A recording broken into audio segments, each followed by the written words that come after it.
नमस्कार। The Bihar teachers history makers #TVT।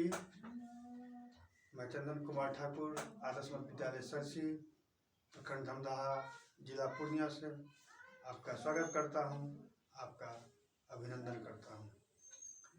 जैसा हमने पीछे पहले पढ़ा, पहले वीडियो में देखा, इससे पहले वीडियो के कि वसा क्या होते हैं और वसा की कहाँ से हमें फुलफिल होती है, कहाँ से आती है, वसा हमारे लिए क्यों ज़रूरी है, इन सब बातों को हमने अभी देखा। और उसके बाद आज चर्चा करेंगे कि वसा के कार्य क्या हैं, वसा हमारे लिए कितनी आवश्यक है। आज इन्हीं बातों को लेकर के हम आपके बीच आए हुए हैं।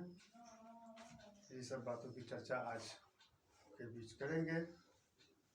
तो वसा का कार्य क्या है? शक्ति, पहला कार्य शक्ति प्रदान करना, शक्ति प्रदायक। यानी वसा को कहा जाता है कि यह शक्ति का स्रोत होता है और 1 ग्राम वसा से लगभग 9 कैलोरी एनर्जी हमको प्राप्त होती है, ऊर्जा प्राप्त होती है। कार्बोज की तुलना में इससे ऊर्जा ज़्यादा मात्रा में, सिर्फ ऊर्जा ही नहीं बल्कि यह तीव्र गति से भी मिलती है। यानी कि यदि कार्बोज या कार्बोहाइड्रेट हम खाते हैं या लेते हैं तो 1 ग्राम, उससे ज़्यादा तो वसा में मिलता ही है। साथ साथ इसमें जो तेज़ी से होती है वह क्या होता है कि एनर्जी हमको ज़्यादा और तेज़ी से एनर्जी हमको प्राप्त होती है, ऊर्जा ज़्यादा तेज़ी से हमको मिलती है। तो ये वसा की एक गुण है। दूसरा है शरीर की आवश्यकताओं के लिए ऊर्जा का भंडारण। कभी कभी क्या होता है कि यदि हम भूखे रहते हैं या आहार हम नहीं लेते हैं तो उस समय शरीर का जो एनर्जी की जरूरत होता है वह हमारा वसा के द्वारा ही पूर्ति होता है। वास्तव में वसा उत्तकों में केवल वसा का भंडारण उसी रूप में नहीं होता है, बल्कि तत्काल उपयोग न किए गए वसा या ग्लूकोज और एमिनो एसिड की कुछ मात्रा का भी शरीर में वसा के रूप में संश्लेषण और भंडारण किया जाता है। इसी से वसा उत्तक के भंडार से ऊर्जा निरंतर प्राप्त होती रहती है, हमें प्राप्त होती रहती है। रोधक और एक और कार्य है, वह है रोधक। वसा की आवश्यकता परत, जो आवश्यक परत है, एक प्रभावी रोधक है। यानी हमारे जो बाहर से किसी तरह के अगर वो हीट आता है, उष्मा आता है, तो उसके लिए जो होता है रोधक का काम करता है वसा। और यह सर्दियों में शरीर के तापमान को क्षय कम कर देती है। तापमान का शरीर हमारे शरीर से निकलता है तो इसकी क्षय को कम करने के लिए वसा की एक परत होती है। अर्थात ये सब इसके शरीर हम यह कह सकते हैं कि यह शरीर के तापमान को नियंत्रित करता है, यह एक कार्य है। फिर आवश्यक वसा अम्लों का संवरण। वसा, कुछ वसा अम्लों का स्रोत भी है।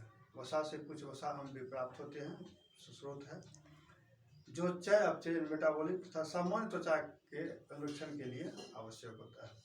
फिर वसा से शरीर में वसात्मक घुलनशील विटामिनों के अवशोषण और परिवहन में ही सहायता मिलती है।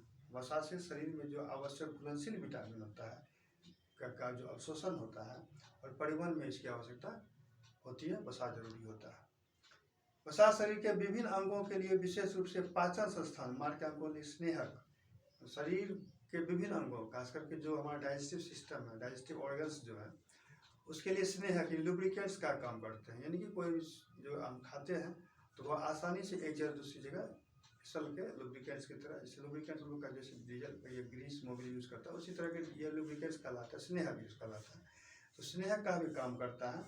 वसा अमाशय में HCl की मात्रा को कंट्रोल करता है। ये बहुत ही अच्छी चीज़ है कि अमाशय में जो हमारा HCl होता है, हाइड्रोक्लोरिक एसिड, उसको जो होता है उसकी मात्रा को कम करता है।